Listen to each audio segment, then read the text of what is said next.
Secretary Hindu വികാരങ്ങളെ വ്രണപ്പെടുത്തുന്നു എന്ന് പറഞ്ഞുകൊണ്ടാണ് ഈ തിരുനാവായ താനൂർ പാലവുമായി ബന്ധപ്പെട്ട ചില പ്രശ്നങ്ങൾ ഇപ്പോൾ ഹൈക്കോടതിയുടെ മുന്നിൽ എത്തിയിരിക്കുന്നു. ഈ ശ്രീധരന്റെ ഹർജിയുടെ പ്രകാരമാണ് ഹൈക്കോടതിയുടെ മുന്നിൽ എത്തിയിരിക്കുന്നത്. എന്ത് കാര്യങ്ങൾ ചൂണ്ടിക്കാണിച്ചുകൊണ്ടാണ് ഈ പാലം വരണ്ട അല്ലെങ്കിൽ ഈ പാലം ആവശ്യമില്ല എന്ന് മെട്രോമാൻ പറയുന്നത്? അല്ല, മെട്രോമാൻ പറയുന്നതല്ല ഇവിടുത്തെ വിഷയം. അത് പറയുന്നതിന് മുമ്പേ ഇവിടെ അവിടെ കുംഭമേള നടക്കുകയാണ്. അപ്പൊ കുംഭമേളയുടെ അവസാന ഘട്ടമായപ്പോ കഴിഞ്ഞ ആഴ്ചയിൽ നമ്മൾ അതിന്റെ എപ്പിസോഡ് ചെയ്തതാണ്. ടോപ്പ് മെമ്മോ റവന്യൂ ഡിപ്പാർട്ട്മെന്റ് ഇറക്കി അവിടെയുള്ള പരിപാടി തൽക്കാലം നിർത്തിവെക്കാൻ പറഞ്ഞിട്ട്. പിന്നീട് അത് വേറെ തരത്തിൽ ഞങ്ങൾ ചിലരൊക്കെയായി ബന്ധപ്പെട്ട് ഇന്ന് അതിന്റെ ഉദ്ഘാടനം ഗവർണർ നടത്തുകയാണ് കുംഭമേളയുടെ. അപ്പോ ഈ സ്റ്റോപ്പ് മെമ്മോ നിർത്തിയത് ചോദ്യം ചെയ്തുകൊണ്ട്, അതായത് ഒരു മനാമൻ കൺവെൻഷൻ പമ്പ തീരത്ത് നടക്കുന്നു, അല്ലെങ്കിൽ ഇവിടെ AP മുസ്ലിയാരുടെ കൺവെൻഷൻ അപ്പുറത്ത് നടക്കുന്നു, അതിനൊന്നും സ്റ്റോപ്പ് മെമ്മോ ഇല്ല. ഹിന്ദുവിന്റെ പരിപാടി വരുമ്പോൾ സ്റ്റോപ്പ് മെമ്മോ വരുന്നു. അപ്പൊ അതിനെ ചോദ്യം ചെയ്യുമ്പോൾ അതിനെ ഗണ്ണിച്ചുകൊണ്ട് ഇവിടുത്തെ തീവ്രവാദികള് സോഷ്യൽ മീഡിയയിലും മറ്റു ഭാഗങ്ങളിലുമായിട്ട് നിയമാനുസൃതമായിട്ട് അപേക്ഷ കൊടുത്തില്ല. അത് കാരണമാണ് സ്റ്റോപ്പ് ഇറക്കിയത്. പിന്നെ അവിടെ ഒരു താൽക്കാലിക മരപ്പാലം കെട്ടുന്നുണ്ട്. അത് കാരണം ഈ പുഴയുടെ ഒരു കരയിൽ നിന്നും മറ്റു കരയിലേക്ക് പോകാൻ വേറെ വഴിയില്ലാത്ത കാര്യം ഒരു തൽക്കാല പാലം ഈ പരിപാടിയുമായി ബന്ധപ്പെട്ട് കെട്ടുന്നതാണ്. അത് കെട്ടാൻ അനുമതി വാങ്ങിയില്ല എന്നൊക്കെ പറഞ്ഞിട്ടാണ് ഇവിടുത്തെ ജിഹാദികള് കൂക്കി വിളിച്ചു നടക്കുക. ഈ ശ്രീധരനെയും എന്തിനു പറയുന്നു BJP പാർട്ടിയെ പോലെ വലിച്ചിഴച്ചിട്ടുണ്ട്. സത്യത്തിൽ ഈ തവന്നൂർ തിരുവനാവായ പാലത്തിന്റെ പണി കോടതിയാണ് തടഞ്ഞത്. അത് എന്തിനാണെന്ന് വെച്ചാൽ ഈ തിരുനാവായയും തവന്നൂരിലുമാണ് ത്രിമൂർത്തി സങ്കല്പമാണ് അവിടെ. അതായത് തിരുനാവായിലെ നവമുകുന്ദ ക്ഷേത്രവും തവന്നൂരിലെ നവമുകുന്ദ ക്ഷേത്രവും തിരുനാവായയിലെ തെക്കും വടക്കുമായി ബ്രഹ്മ ശിവക്ഷേത്രങ്ങളും ത്രികോണ ആകൃതിയിലാണ്. ഇത് അവിടെ പണ്ട് കാലത്ത് പുരാണങ്ങളിൽ വരെ ഇരിക്കുന്ന 3 ക്ഷേത്രങ്ങളാണ്. ഒരു ത്രിമൂർത്തി സങ്കല്പമാണിത്. ആ ത്രിമൂർത്തി സങ്കല്പത്തിന്റെ മധ്യഭാഗത്ത് രാജേശ്വര ഭാവമുണ്ടെന്നാണ് വിശ്വാസികളുടെ എല്ലാവരുടെയും മനസ്സിൽ നിൽക്കുന്നത്. അപ്പോ അതിന്റെ നടുവിൽ കൂടി ഒരു പാലം പണിതു വരുമ്പോ ഇതിനെ ഗണ്ണിക്കും, ആ വിശ്വാസത്തെ ഗണ്ണിക്കും, ഹിന്ദു വികാരത്തെ ഗണ്ണിക്കും. അപ്പോ ആ പ്രദേശത്തിന് നാശം ഉണ്ടാവുമെന്ന വിശ്വാസം അവിടെ നിലനിൽക്കുമ്പോ അത് വേണ്ട എന്ന് വിചാരിച്ച് വിശ്വാസിയായ ഈ പൊതു താല്പര്യ ഹർജി ഹൈക്കോടതിയിൽ കൊടുത്തു. ഈ പാലത്തിന്റെ അലൈൻമെന്റ് കുറച്ച് ലേശ അപ്പുറത്തേക്ക് മാറ്റി പണിയുക, അല്ലാതെ പാലം പണി ആരും തടുത്തിട്ടില്ല. അപ്പോ ഹൈക്കോടതിയിലെ പ്രധാനപ്പെട്ട 2 ജസ്റ്റിസുമാര്, നല്ല വിശ്വാസികളായ ജസ്റ്റിസുമാര്, അവരുടെ പേര് ഒന്ന് മിസ്റ്റർ ഒരു മേത്ത, പിന്നെ ഒന്ന് മിസ്റ്റർ മുകുന്ദ്, ഇങ്ങനെ 2 പേരാണ്. ജസ്റ്റിസ് മനു, ഇവർ 3 പേരാണ് ഇതിൽ ഇടപെട്ടിട്ട് ഈ വിശ്വാസത്തെ മാനിക്കണമെന്നും അത് മാറ്റിയിട്ട് അപ്പുറത്ത് പാലം പണി ചെയ്താൽ മതി, പുതിയ അലൈൻമെന്റ് കണ്ടെത്താനും പറഞ്ഞിട്ട് ഹൈക്കോടതി വിധി വന്നത്. എന്നാൽ നമ്മുടെ കേരള സർക്കാർ ആ പുതിയ അലൈൻമെന്റ് ഉണ്ടാക്കാനും പോയില്ല, പാലം പണിയാനും പോയില്ല, അതങ്ങനെ കിടക്കുന്നു. പക്ഷെ ഈ സന്ദർഭത്തിൽ ഇവിടെ ഒരു മരപ്പാലം പണിയുമ്പോൾ ആ പാലം ഉണ്ടായിരുന്നപ്പോ ഇപ്പൊ അത് സുഖമായി ഉപയോഗിക്കാലോ എന്നൊക്കെ ഈ ശ്രീധരനെയും BJPയെയും ഇതിലേക്ക് വലിച്ചെടുക്കുന്നത്. എന്തിനാവോ BJP ഇതിൽ വലിച്ചെടുക്കുന്നത് എനിക്ക് മനസ്സിലായില്ല. പക്ഷെ ഈ പറയുന്നവരാണ് ശരിയായ തീവ്രവാദികളായ മത ഭ്രാന്തന്മാര്. അവർക്ക് ഇത്രയും നല്ലൊരു കാര്യം ആ പ്രദേശത്ത് നടക്കുമ്പോൾ അതിനെ സഹകരിക്കാനും അനാവശ്യമായ പഴയ കാര്യങ്ങൾ വലിച്ചിഴച്ച് സമൂഹത്തിനെ തെറ്റിദ്ധരിപ്പിക്കലും അല്ലല്ലോ അവർക്ക് വേണ്ടത്. ഒരു കാര്യം ഞാൻ പറയട്ടെ, ഈ ഇവരുടെ ഇതേ സ്ഥലത്ത് നിന്ന് വളരെ അടുത്ത് 1 കിലോമീറ്റർ വരില്ല, ഒരു 75 മീറ്റർ അപ്പുറത്താണ് തുറവൂർ കിണർ. അറിയാലോ, ചരിത്രത്തിൽ വളരെ പ്രാധാന്യമുള്ള ഒരു കിണറാണ് ഈ തുറവൂർ കിണർ. 45 ആളെ വെട്ടിയിട്ടിരിക്കണത്. അത് ആ കഥ നമുക്ക് അറിയുള്ളൂ. പറഞ്ഞു വരുന്നത്. അപ്പൊ പിന്നെ എല്ലാരും പറയാല്ലേ പോകാൻ പറ്റും, ഇതൊക്കെ മലം കാടായിരുന്നു, ഇപ്പോഴല്ലേ റബ്ബർ ഇതൊക്കെ വന്നത്. അത് ഈ പ്രദേശത്താണ്. ഇവര് ഒരു കാര്യം ഓർക്കണം, ഇവർ എന്ന് പറയുന്ന 99% അല്ലെങ്കിൽ 100% ഇവർ എവിടെ നിന്നുണ്ടായതാണ്? ഇവർ പൊട്ടിമുളച്ചോന്നല്ലല്ലോ, ഇവർ അറബ് രാജ്യങ്ങളിൽ നിന്ന് വന്നവർ. ഇവിടെയുള്ള ഹിന്ദുക്കള് കൺവേർട്ടഡ് ആയവരാണ് ഇവരെല്ലാവരും. അതവർ ഓർക്കണം. ഈ ഹിന്ദു വികാരത്തിനെതിരെ ഇവര് ഇങ്ങനെയൊക്കെ പറഞ്ഞു പരത്തുമ്പോൾ അവരൊന്ന് ഓർത്തോളണം, അവർ എന്ന ഓരോ വ്യക്തികളും ഈ ഹിന്ദുക്കളിൽ നിന്നും കൺവേർട്ടഡ് ആണെന്നുള്ള ഓർമ്മ അവരുടെ മനസ്സിൽ വേണം. ഇതേ സ്ഥലങ്ങളിലുള്ള പഴയ മുസ്ലിം കുടുംബങ്ങളുടെ വീടുകളിൽ ഇപ്പോഴും പോയാൽ പഴയ തറവാട്ട് പേര് എഴുതി ആ ബോർഡ് ഇപ്പോഴും എടുത്തു മാറ്റിയിട്ടില്ല. പല വീടിന്റെയും പ്രമുഖരുടെ വീടിൽ ആ നമ്പൂതിരി പാട് എന്നുള്ള അവരുടെ മുത്തച്ഛന്റെ പേര് ഇപ്പോഴും എഴുതി വെച്ച വീടുകൾ അവിടെയുണ്ട്.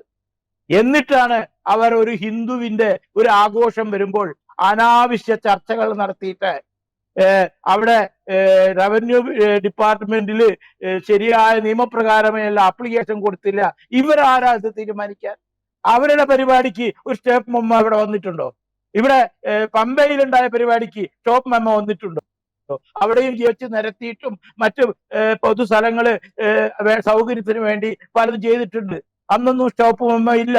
പക്ഷെ ഇവിടെ എന്തിനാണ് സ്റ്റോപ്പ് മെമ്മോ ഉണ്ടാക്കിയതും? അതിപ്പോ ഇനി സ്റ്റോപ്പ് മെമ്മോ വന്നാലും അവിടെ പരിപാടി നടത്തുമെന്ന് സന്യാസിമാർ ഉറക്കെ പ്രഖ്യാപിച്ചപ്പോൾ ആരും ഒന്നും മുണ്ടിയില്ലല്ലോ. ഇന്ന് പരിപാടി ഉദ്ഘാടനമാണ്, ഗവർണർ വന്ന് ഉദ്ഘാടനമാണ്. ചരിത്രത്തിലൊരു വലിയ സംഭവമായിരിക്കും. UP-യിലെ കുംഭമേളയെക്കാട്ടിയും വലിയ കുംഭമേളയായിരിക്കും അവിടെ നടക്കുന്നത്.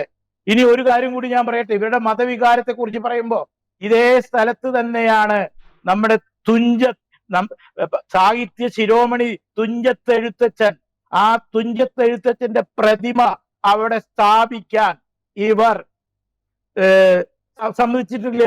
എന്താ കാരണം? ആ പഞ്ചായത്ത് പ്രസിഡന്റ്, അതായത് തുഞ്ചൻ ട്രസ്റ്റ്, അതിന്റെ പ്രസിഡന്റ് മരിച്ചുപോയ MT വാസുദേവൻ നായരായിരുന്നു. അദ്ദേഹത്തിന്റെ നേതൃത്വത്തില് അതിന്റെ വിസിറ്റിംഗ് കാർഡും ഇതിന്റെ പ്രതിമ ഉണ്ടാക്കി തുഞ്ചന്റെ പ്രതിമ അവിടെ പ്രതിഷ്ഠിക്കാൻ തീരുമാനിച്ചപ്പോൾ അതിന്റെ പണി തുടങ്ങി. പണി കഴിഞ്ഞു. ആ പ്രതിമയിൽ കാക്ക പക്ഷികൾ തൂറി നിൽക്കുകയാണ് അവിടെ. ആ പ്രതിമ ഇന്നും സ്ഥാപിക്കാൻ പറ്റിയിട്ടില്ല. എന്തുകൊണ്ടാണ്? ആ പഞ്ചായത്ത് പ്രസിഡന്റ് അത് എതിർത്തു. എന്തു പറഞ്ഞിട്ട് എതിർത്തു? എന്തിനെതിർത്തു? അതിന് ഉത്തരം ഇവർ പറയണം. എന്തിനാണ് തുഞ്ചത്തെഴുത്തച്ഛന്റെ പ്രതിമ ആ തുഞ്ചൻ ട്രസ്റ്റിന്റെ മുമ്പിൽ സ്ഥാപിക്കാതിരുന്നത്? എനിക്കൊരു അഭ്യർത്ഥനയുണ്ട്. ഇവർ ആ പഞ്ചായത്തിൽ സ്ഥാപിക്കാൻ സമ്മതിച്ചില്ലെങ്കിൽ ചുരുങ്ങിയത് കേന്ദ്ര ഗവൺമെന്റ് ഇടപെട്ടിട്ട് അവിടുത്തെ തിരുനാവായ റെയിൽവേ സ്റ്റേഷൻ കേന്ദ്രത്തിന്റെ സ്ഥലമാണ്. ആ മണ്ണിലെങ്കിലും ആ തുഞ്ചത്തെഴുത്തച്ഛന്റെ പ്രതിമ സ്ഥാപിപ്പിക്കണം എന്നാണ് എന്റെ റിക്വസ്റ്റ്. എന്നാലേ ഇവർക്കൊക്കെ ഒരു പാഠം പഠിയുള്ളൂ. അല്ലെങ്കിൽ ഒരു ഹിന്ദുവിന്റെ ആചാരം അവിടെ വരുമ്പോ അതിനെ മതവും മതപ്രാന്തും വിളിച്ചു പറഞ്ഞ് നാലുപുറം നടക്കുന്ന ഇവരുടെ ഈ പരിപാടി അവസാനിപ്പിച്ചില്ലെങ്കിൽ കേരളം വലിയൊരു വിപത്തിലേക്കാണ് പോയിക്കൊണ്ടിരിക്കുന്നത്. ഈ പൊതുവെ ഈ ഹിന്ദുക്കളുടെ ആചാരങ്ങളെ പല തരത്തിൽ ഹനിക്കാൻ പല ആളുകളും പല രീതിയിലുള്ള പ്രവർത്തനങ്ങളുമായി മുന്നോട്ട് വരാറുണ്ട്. ഇപ്പോൾ സാർ നേരത്തെ സൂചിപ്പിച്ചതുപോലെ ഉത്തർപ്രദേശിൽ കുംഭമേള നടന്ന സമയത്ത് കേരളത്തിലും അതിനെതിരെ വലിയ രീതിയിലുള്ള പ്രചാരണങ്ങൾ ഉണ്ടായിരുന്നു. പലതരത്തിലും ഇത് സാക്ഷര കേരളമാണ് എന്നൊക്കെ പറഞ്ഞുകൊണ്ട് വലിയ മാധ്യമ പ്രവർത്തകർക്കിടയിൽ പോലും അത് മറ്റുള്ള രീതിയിൽ ജനങ്ങളിലേക്ക് തെറ്റായ സന്ദേശങ്ങൾ നൽകുന്ന തരത്തിലേക്ക് പോയി. ഈ എന്താണ് സാർ ഈ ഹിന്ദുക്കളുടെ ഒരു ആചാരം, അല്ലെങ്കിൽ അത്തരത്തിൽ ഹിന്ദുക്കളുടെ ആചാരങ്ങളിൽ ആളുകൾ കൂടുന്നു എന്നൊക്കെ പറയുമ്പോൾ ഈ അസ്വസ്ഥപ്പെടുന്നതിന്റെ പിന്നിൽ എന്താണ്? കുശുമ്പ്. ആദ്യത്തെ വാചകം എനിക്ക് അത്ര തന്നെ പറയാനുള്ളൂ, കുശുമ്പ്. ഹിന്ദു, ഇവിടെ ഞാൻ നിങ്ങളോട് ഒരു പൊതുവായിട്ടൊരു കാര്യം പറയാം. കച്ചവടം അറിയാലോ, കച്ചവടം. ഈ കച്ചവടം എന്നുള്ളതായ അർത്ഥം എന്താണ്? കപടം, അതാണ് അതിന്റെ ശരിയായ അർത്ഥം. ഈ കച്ചവടം ചെയ്യുന്നത് ഒരു 75% ആരാണ്? ഒന്ന് സ്റ്റഡി ചെയ്താൽ മതി, ഞാൻ പറയേണ്ട ആവശ്യമില്ല. അപ്പോ ഈ കച്ചവടം എന്തു ചെയ്താലും ഇതിന്റെ ഉപഭോക്താക്കൾ ആരാണ്? ഹിന്ദുക്കളാണ്. അറിയാലോ, കേരളത്തില് 3.4 കോടി ജനങ്ങളുണ്ട്. ആ ജനങ്ങളില് 90 ലക്ഷം മുസ്ലിങ്ങളും 60 ലക്ഷം ക്രിസ്ത്യാനികളും. അപ്പൊ എത്രയായി? ബാക്കിയാണ് ഹിന്ദു. അപ്പൊ ഹിന്ദു ഇവരുടെ ഇരട്ടിയിൽ കൂടുതലുണ്ട് ശരിക്ക്. പക്ഷെ ഇവരുടെ വിജയം എന്താണ്? ഈ ഹിന്ദുക്കളെ പലതും പറഞ്ഞ് 3 or 4 ഭാഗങ്ങളാക്കി നിർത്തുക. എന്നിട്ട് ആ ഗ്യാപ്പിൽ കൂടെ കയറി വന്ന് ഓരോ വൃത്തികാടുകളും കാട്ടി ഇവിടെ നേടിയെടുക്കാനുള്ളത് മുഴുവൻ അവർ നേടിയെടുക്കുക. ഇത് കഴിഞ്ഞ ആഴ്ച ഒലവക്കോട് റെയിൽവേ സ്റ്റേഷനിൽ നിന്ന് ഒരു 30 പിഞ്ചു കുഞ്ഞുങ്ങളെ പെട്ടെന്ന് റെയിൽവേ പോലീസ് പിടിച്ചു. എവിടുന്നോ കയറ്റിക്കൊണ്ടിരിക്കുകയാണ്. ഇവിടുത്തെ യത്തീംഖാനയിലും അവിടെ എവിടെയും കൊണ്ടുവാക്കി പഠിപ്പിക്കും. എന്നിട്ട് ഇതിൽ പലതരം അലവൻസുകളും ഇത് പല ആനുകൂല്യങ്ങളും പിടിച്ചു വാങ്ങും ഇവരുടെ പേരിൽ രേഖകൾ ഉണ്ടാക്കിയിട്ട്. എവിടെയോ കിടക്കുന്ന കുഞ്ഞുങ്ങൾ. അപ്പൊ ഈ തട്ടിപ്പുകൾ കാലങ്ങളായിട്ട് ഇവിടെ നടത്തിക്കൊണ്ടേയിരിക്കുകയാണ്. അതിന്റെ വേറൊരു ഭാഗമാണ് ഹിന്ദു സംഘടിക്കുമ്പോൾ ഈ ഞാൻ പറഞ്ഞില്ലേ ഈ കുംഭമേള 2.5 പതിറ്റാണ്ട് മുന്നേ നിർത്തിവെച്ചതാണ്. അന്ന് ബ്രിട്ടീഷുകാരത് നിർത്തിവെച്ചത്. അതിന്റെ കാരണക്കാരും ഇവർ തന്നെയായിരുന്നു. ഈ അന്ന കുംഭമേള ഇവിടെ നിർത്താനുള്ള കാരണവും ഇവർ തന്നെയായിരുന്നു. ഇന്ന് വീണ്ടും ഈ കുംഭമേള വീണ്ടും പുനരുദ്ധമായിട്ട് പൊന്തി വരുമ്പോൾ അവർക്ക് സഹിക്കുന്നില്ല. അപ്പൊ വേണ്ടാത്തത് പറഞ്ഞുകൊണ്ടേയിരിക്കുക, വേണ്ടാത്തത് പ്രചരിപ്പിച്ചുകൊണ്ടേയിരിക്കുക. ശരിക്കും രൂപം എന്താണ്? അവര് തന്നെ അവരുടെ രൂപം പുറത്ത് കാണിക്കുകയാണ്.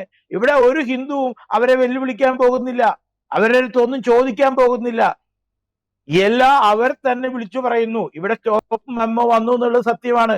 അത് എന്തിനു വന്നു അവരാരെ തീരുമാനിക്കാൻ? എന്നാ ഇവരുടെ പരിപാടിക്ക് എന്ത് സ്റ്റോപ്പ് മെമ്മോ കൊടുക്കാഞ്ഞത്? എന്താ ഹിന്ദുവിന്റെ പരിപാടിക്ക് സ്റ്റോപ്പ് മെമ്മോ കൊടുത്തത്? കാരണം എന്താണ്? ഹിന്ദുവിനെ നോവിപ്പിക്കുമ്പോ ഇവർ സന്തോഷിക്കും. ഭരിക്കുന്നവൻ, അതായത് ഇവിടെ മാറി മാറിയാണല്ലോ ഭരിക്കുന്നത്. അവര് 2 വാരം ഇത് പഠിച്ചതാണ്. ഇവരെ സന്തോഷിപ്പിച്ചാൽ വോട്ട് കൂട്ടമായി കിട്ടും. അതിന് ഹിന്ദുവിന്റെ തലയിൽ അടിക്കണം, ചിറ്റിയെ കൊണ്ട് അടിക്കണം. അടിക്കുമ്പോ അവർ സന്തോഷിക്കും. ഹിന്ദു വിഷമിച്ചാലും കുഴപ്പമില്ല, അവൻ പൊട്ടനാണ്, ജന്തുവാണ് ഹിന്ദു. ആ ജന്തുവായ ഹിന്ദു വോട്ട് ചെയ്തോളും എന്നാണ് അവരുടെ ധാരണ. പക്ഷെ മറ്റവൻ സന്തോഷിക്കുമ്പോ കൂട്ടമായി വോട്ട് ചെയ്യും. ഹിന്ദുവിടെ ഒന്നിക്ക് മനസ്സിലായാൽ അവൻ കൂട്ടമായി കൂട്ടം കൂടി കുത്തിക്കൊടുക്കും. അപ്പോ ഇതിന്റെ പിന്നിലെ ഒരു രാഷ്ട്രീയം അതാണ്. പക്ഷെ ഇവിടെ അനാവശ്യമായിട്ടുള്ള ഈ വാദഗതികളും മതവികാരങ്ങളും പറഞ്ഞ് ഇവിടെ ഒരു വിശ്വാസമുണ്ട്, ഒരു വിശ്വാസിയുണ്ട്. ഈ പ്രദേശം മുഴുവൻ തന്നെ ഈ രാജരാജേശ്വര ഭാവത്തിൽ ഈ ത്രിമൂർത്തി സംഗമത്തിൽ നിൽക്കുന്ന ഒരു ഏരിയയാണെന്ന് അവരും മനസ്സിലാക്കിക്കൊള്ളണം. എനിക്കറിയാം, എനിക്ക് വേണ്ടപ്പെട്ട ഒരുപാട് മുസ്ലിം സുഹൃത്തുക്കൾ ഹിന്ദു ദൈവങ്ങളെ ആരാധിക്കുന്നവരുണ്ട്, മനസ്സിലാക്കിക്കൊള്ളണം. കൂടുതൽ വാർത്തകളും വിശേഷങ്ങളും നിങ്ങളിലേക്ക് എത്താൻ ABC മലയാളം സബ്സ്ക്രൈബ് ചെയ്യുക, ബെൽബട്ടനും അമർത്തുക.